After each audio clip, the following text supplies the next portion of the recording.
تخيل معايا مجرم متسلسل كيستدرج الضحايا ديالو بطريقه ما تصراش على بال، كيستهدف غير العيالات المتزوجه وكيخليهم هما اللي يجيبوا ليه الفلوس بيديهم، كيصفيها ليه. الضحيه الاولى، الثانيه، الثالثه، بوليس ما بقاو عارفين منين يبداو، كيفاش كيستدرج الضحايا ديالو، كيفاش غادي يطيحوا عليه البوليس. القصه ديال اليوم هامر احداث اللي ما تصوراش على بال، تبع معايا حتى الاخر. السلام عليكم. قبل ما نبداو، الا كنتي كتشوفني لاول مره وعجبك المحتوى اللي كنقدم، ما تنساش تدعمني بلايك واشتراك في القناه باش ديما يوصلك الجديد. هاد القصه غادي دينا مدينه الدار البيضاء في 2012. كتبدا الاحداث مع واحد السيد سميتو انوار، وهاد الشخص تزاد في واحد الاسره لاباس عليها، ومنين كبر تبع الطريق اللي مشى فيها بوه، ودار حتى هو شركه ديالو. مع الوقت قرر يخرج من دارهم واستقر بوحدو، شرا فيلا في واحد من الاحياء الراقيه ديال المدينه وسكن فيها. ولكن مره فاش ما كتكونش عنده الخدمه كان كيمشي يزور والديه، حتى لواحد النهار ادخل عنده واحد البنت سميتها اسماء تخدم عنده في الشركه نيت، وتما فين غادي تعجبو وغير غادوز شي ايامات غادي ياخذ النمره ديالها، ولاو كيتواصلوا مع بعضياتهم. تقريبا استمرت علاقتهم لمده ديال عام، كانوا مره كيتلاقاو وكيخرجوا مع بعضياتهم. من بعد ما داز عام على التعارف ديالهم، انوار طلب من اسماء الزواج حيت شافها هي البنت المناسبه ليه وهي اللي باغي يكمل معها حياته. ومنين تفاهموا مع بعضياتهم، انوار شرط عليها باش تجلس من الخدمه، في المقابل داك الصالير اللي كان كيخلصها به ملي كانت خدامه كل شهر غادي يبقى يعطيه ليها كمصروف ديالها. المهم هو تجلس من الخدمه وتقابل دارها، وحتى اسماء وافقات على هذا الشرط. ديك الساعه انوار مشى هضر مع والديها واتفق معهم على النهار اللي غيمشيو يخطبوها من دارو. داكشي اللي كان. وصل نهار العرس، داز الامور كامله مزيانه، ومشات اسماء استقرت مع راجلها في الفيلا ديالو. تقريبا دازت واحد 9 شهور على الزواج ديالو، ولحد الساعه انوار ومراته كانوا عايشين مرتاحين مع بعضياتهم. كان هاد السيد مع اللي فيها ما خصها حتى شي خير معاه، الا بغاتها كيوفرها ليها، وباش يخليها مرتاحه خدا ليها واحد الطوموبيل باش الا بغات تمشي شي بلاصه ولا بغات تقضي شي غرض يكون عندها طوموبيلتها. وفي نفس الوقت دار ليها حتى خدامه اللي ساكنه معاها في الفيلا باش تبقى تعاونها على الشغل الدار. المهم كانوا عايشين حياتهم بخير، ما عندهم حتى شي مشكل. حتى لواحد النهار فين انوار غادي يرجع للدار بعد ديك الوحده ديال النهار، ما غاديش يلقى مراته اسماء. ونورمالمون فاش كيرجع من الخدمه في العشيه بعض المرات كيبقى خارجه، وملي كيتصل بها كتقول ليه فين كاينه. مثلا الا خرجت شي بلاصه ولا مشات تشوف عائلتها كتقولها ليه، ولكن اللي ما كانش من العاده ديالها هي تخرج في الصباح، خصوصا ملي يسول ليها الخدامه وغادي تقول ليه باللي راه خرجت مع 10 ديال الصباح ومازال ما رجعت. قالت ليها غادي تمشي تقضي شي غرض كيخصها وترجع، والا تعطلات كاع راه جويه الوحده هكاك غادي تكون في الدار. ديك الساعه انوار هز التليفون ديالو واتصل باسماء باش يعرفها فين كاينه وفوقاش غادي ترجع، حيت السيد كان خدام وجا غير يتغدى معها ورجع للخدمه ديالو. ولكن ملي اتصل بها كيتفاجئ بالتليفون ديالها طافي. فهاد اللحظه راجلها بدا كيتوتر، كيقول فين غتكون مشات هاد المراه، واش ديشارجا ليها التليفون ما ردتش ليه البال، ولا غادي تكون مشات عند عائلتها، حيت هو اصلا موالف عليها كتخرج في داك الوقت تقريبا. وصلت 2:30 د العشيه والبنت مازال واسماء مازال ما رجعتش في الوقت اللي كان راجلها كيتسناها.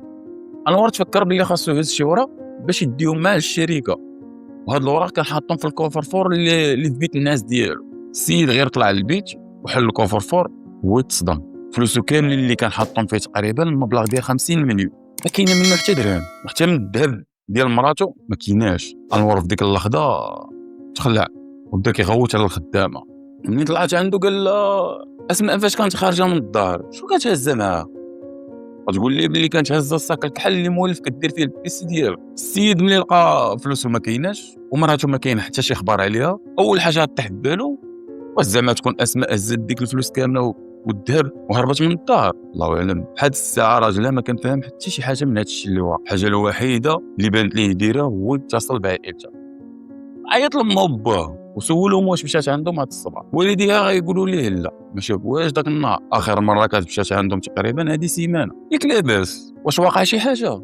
هنا انوار عاود لهم داكشي كامل اللي وقع معاه، قال لهم باللي بنتكم ملي خرجت مع 10 الصباح راه باقا ما رجعتش، وملي كيتصل بها كيلقى تليفونها طافي، واللي رونو كثر هو لقى فلوسو كامل اللي كان حاط في الكوفر فور ما كايناش، وحتى من دابا ما لقاش. هادشي اللي خلاني نتصل بكم وقلت ربما تكون دازت عندكم الدار، ولكن ملي قلتوا لي ما شفتهاش بحال ولات تكون اسماء واقع عليها شي حاجه. والديها غير سمعوا هاد الاخبار تخلعوا، قالوا الراجل احنا دابا غادي يجيو عندك ونمشي نسولوا عليها حتى صاحبتها وجدان، راه تقدر تكون مشات عندها، وحتى الا ما كانش عندها اكيد صاحبتها تكون عارفه عليها شي حاجه، حيت بنتنا ما عندها فين تمشي. فعلا التحقوا والديها للدار ديال انوار ومشاو مجموعين عند صاحبتها، والحسن حظهم في ذاك الوقت صادفوا معها يلا دخلت للدار. البنت ملي شافت والدين اسماء مخلوعين قلت لهم ياك لاباس واش واقع شي حاجه؟ يقولوا لي راه هادشي علاش جينا عندك، واش جات عندك اسماء اليوم ولا اتصلت بك؟ جاوبتهم وجدان قالت لهم لا انا ما شفتهاش هذا النهار كامل، ولكن راه غير البارح حضرنا انا وياها واتفقنا بجوج بينا باش نخرجوا نهار السبت مجموعين. في هذاك الوقت اللي كانوا والديها كيسولوا صاحبتها كان انوار كيتواصل مع الخدام وكيسولها على اسماء واش رجعت للدار، ولكن كانت كل مره كتقول ليه نفس الهضره باللي اسماء مازال ما رجعتش. المهم رجع راجلها ووالديها للدار وبقاو كيتسناو ما ربما تبان ديك العشيه حتى وصلت ل 11 ديال الليل والبنت ما كايناش، ما بان ليها اثار. ديك اللحظه والديها وراجلها ما بقاوش قادرين يزيدوا يصبروا، مشاو مباشره انتقلوا لولايه الامن باش يبلغوا لها اختفاء ديالها، حيت ولاو متاكدين باللي بنتهم غتكون واقع عليها شي حاجه خايبه. دخل انوار عند البوليس وبلغهم على الاختفاء ديال مراته وعاود لهم داكشي كامل اللي وقع معاه بالتفاصيل، وقال لهم الصراحه انا ما متاكدش واش مراتي هزت الفلوس وهربات ولا وقع عليها شي حاجه. انوار عطاهم جميع المعلومات على سميتها، السن ديالها ورقم البطاقه الوطنيه، وعطاهم حتى التصويره ديالها والماتريكول ديال الطوموبيل حيت السيده اختفت هي وطوموبيلتها. بوليس قبل ما يبداو الاجراءات ديالهم اول حاجه داروها سولوا في قسم المستعجلات ومصلحه حوادث السير، حيت قالوا ربما تكون هاد البنت دارت شي كسيده ونقلوها للسبيطار، ولكن غادي ياكدوا لهم باللي ديك السنيه ما دازتش عندهم نهائيا. ورجعوا سولوا في جميع الكوميساريات المدينه حتى هما اكدوا لهم نفس الهضره، هاد السيده ما كاينش عندهم.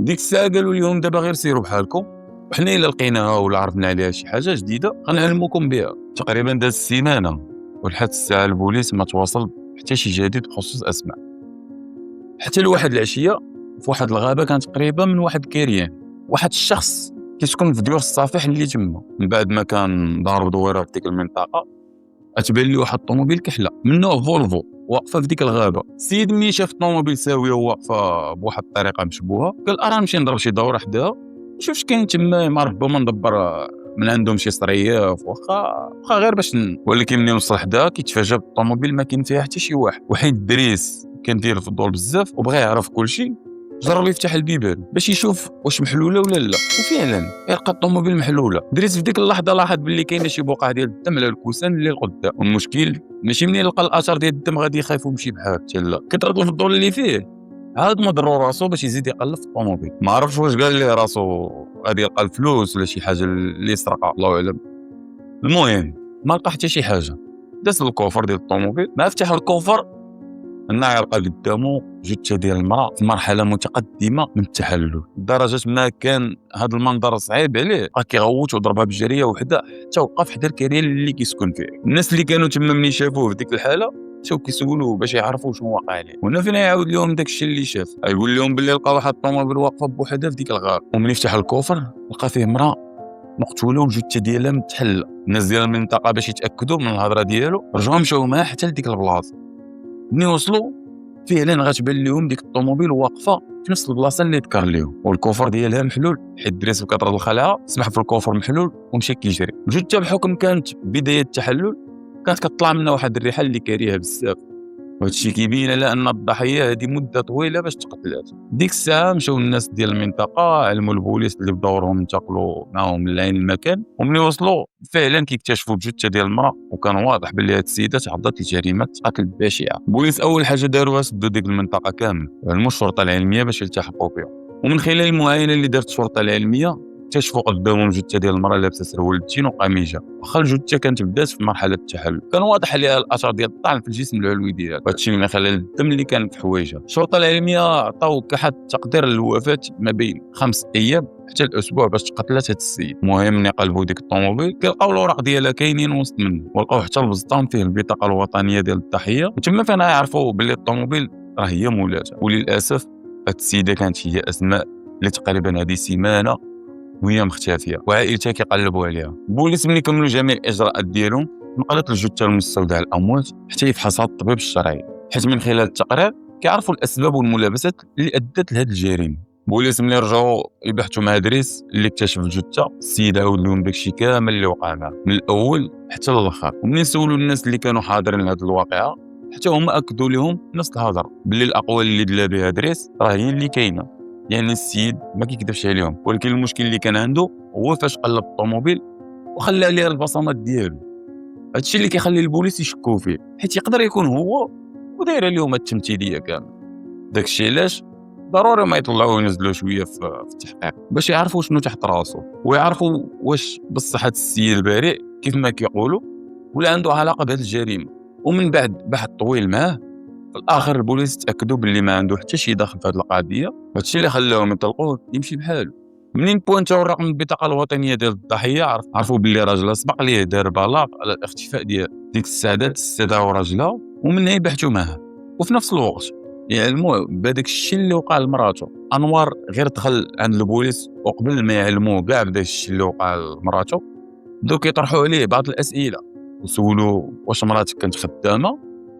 قال لهم لا، من نهار تزوجنا جلستها من الخدمه ولات مقابله غير دارها. قالوا له واش كانت عندها شي عداوه مع شي شخص او لا سبق لها شتات لك من شي واحد مثلا كيتبعها ولا كيهددها ولا حتى كيتلقاها في الزنقه. قال لهم لا، هادشي ما كايناش وما عمر سبق الاسماء قالت لي بلي شي حاجه بخصوص هاد الموضوع. ياك لاباس اسيدي، علاش كتسولني هاد الاسئله؟ واش مراتي وقع عليها شي حاجه؟ قالوا له البركه في راسك السي انوار، راه لقينا مراتك مقتوله وسط الطوموبيل ديالها وفي الغابه اللي حدا الكريع، ومن الحاله اللي كانت فيها كان واضح باللي هذه مده باش تصفاوها ليها. السيد في ديك اللحظه تصدم وشد في راسو. قال لهم واش ديتو الشخص اللي دار في مراتي هذه الحاله؟ جاوبوا باللي لحد الساعه مازال كيبحثوا في هذه القضيه وما عرفناش شكون نفذ فيها هذه الجريمه.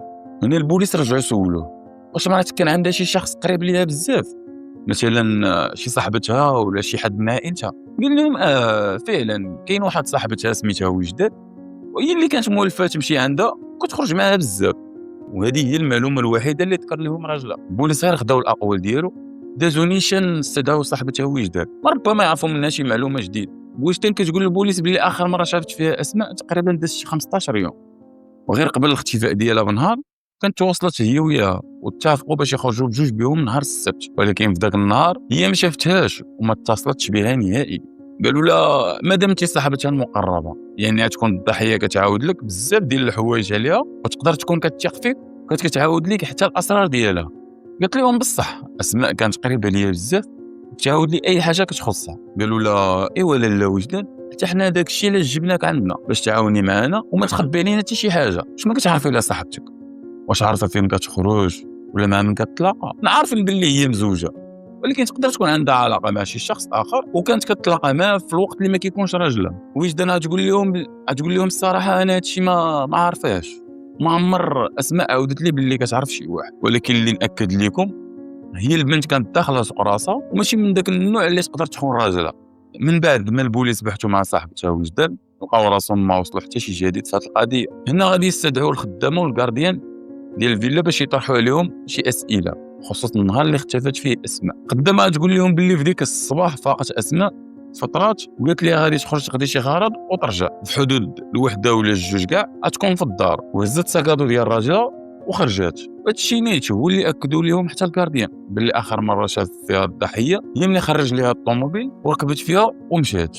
وفعلا بوليس ملي قلبوا الكاميرات المراقبه اللي كانت شاده الشارع او داك الشيء اللي قال لهم الكارديان هو اللي كاين. المشكل هو داك المبلغ ديال 50 مليون اللي هزات والذهب اللي كان معاه فين شكون داتهم؟ واش ضحك عليها شي واحد واش استدرجها وداهم ليها وهو اللي ارتكب فيها الجريمه، او كانت عندها علاقه بشي شخص وهربت معاه ويكون هو اللي صفاها ليها؟ بزاف ديال الاسئله كانت كتدور عند البوليس في راسهم، حتى راجلها ما فهمش شنو هو السبب اللي خلى مرته تهز الفلوس والذهب وتختفي بديك الطريقه.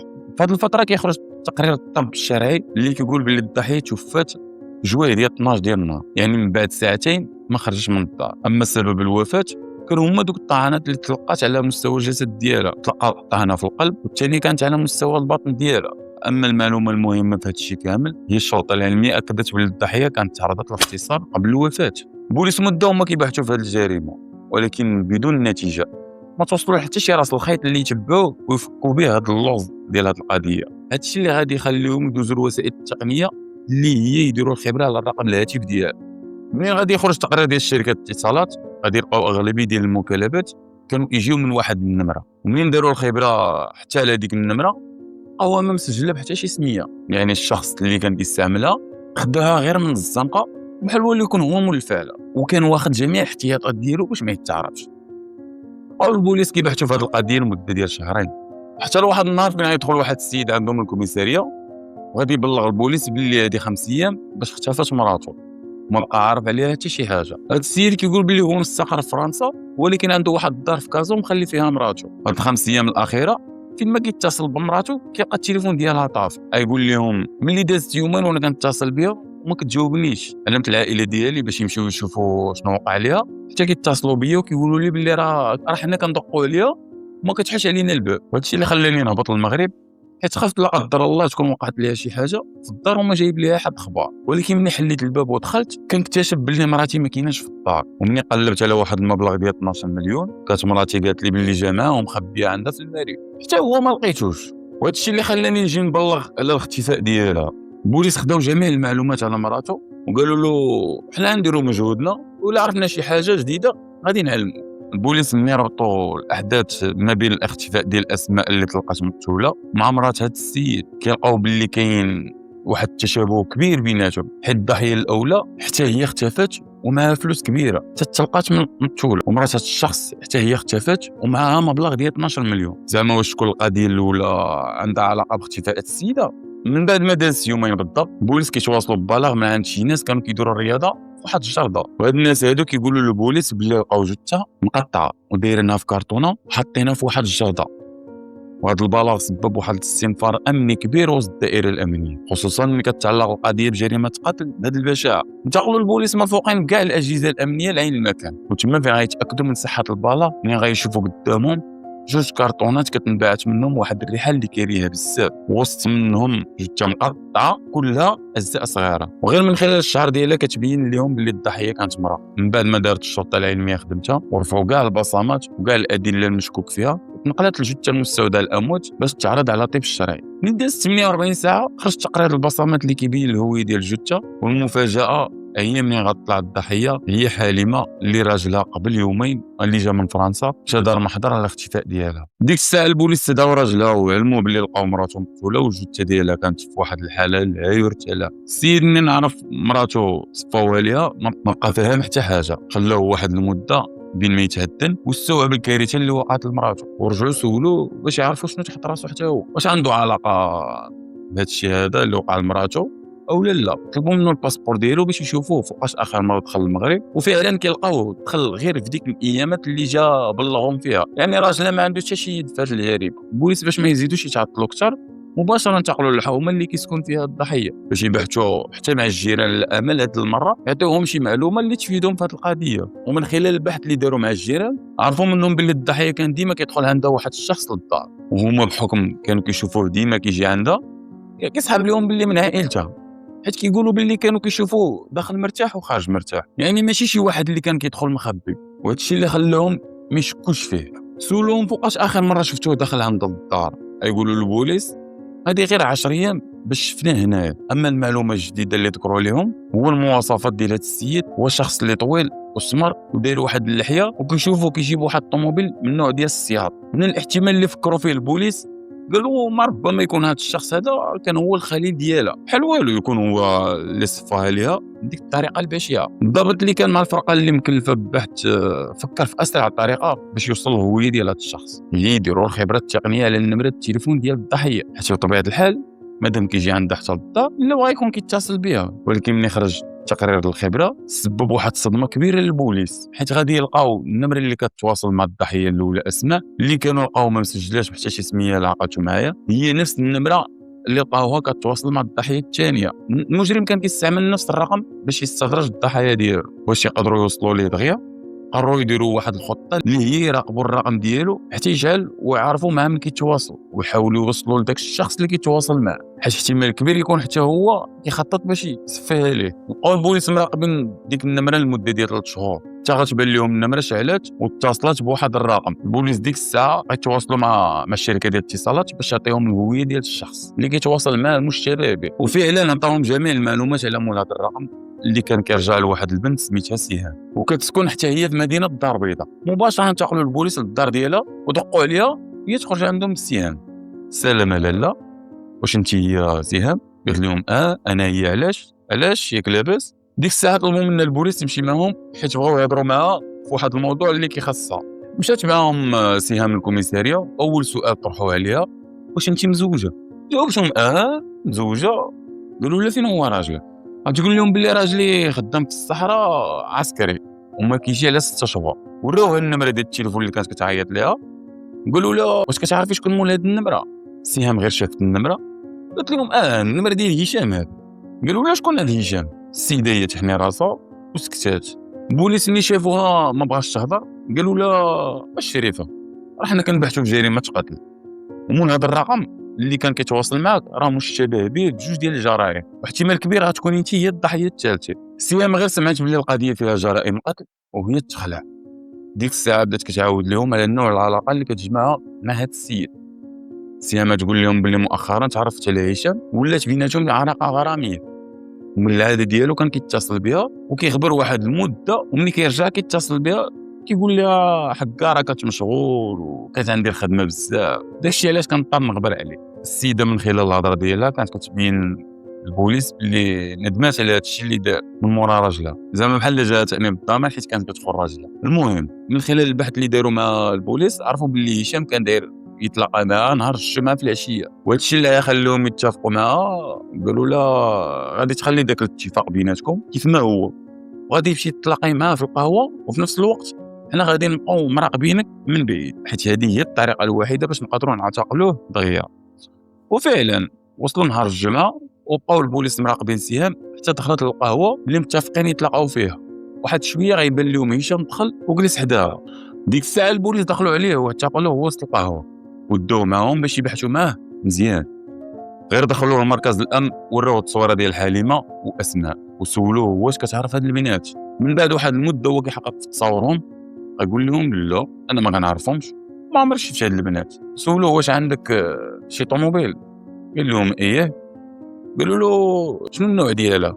جاوبهم باللي: عندي طوموبيل سيات كحله، يعني نفس الاقوال والمواصفات اللي عطاوهم الجيران. البوليس ديك الساعه صيفطوا الطوموبيل ديالو للمختبر التقني باش يديروا عليها الخبره، وفي نفس الوقت مشاو عنده للدار ديالو ومع الشرطه العلميه باش يشوفوا واش داك الدار كانت مسرح للجريمه او لا. وفعلا من بعد مجهود كبير اللي داروا البوليس والشرطه العلميه، في الاخر اكتشفوا باللي داك الدار فيها اثار ديال الدم اللي كان بزاف، وهادشي كيثبت باللي ديك الدار هي اللي ارتكبوا فيها الجرائم كامله. ولقاو عنده حتى الذهب والفلوس كثيره مخبيه في دارو. حسوا البوليس على داك الشيء كامل ورجعوا يحققوا معاه باش غادي يعترف لهم كل شيء، حيت صافي ما بقى عنده ما يخبي، عرفوه هو المجرم. هشام منين شاف البوليس اكتشفوا الحقيقه ديالو وثبتوا عليه كاع الجرائم، عرف باللي واخا ينكر ما غادي تبدل حتى شي حاجه. في الاخر اعترف لهم باللي هو اللي صفى هاد الضحايا وقرر يعاود لهم كل شيء اللي وقع.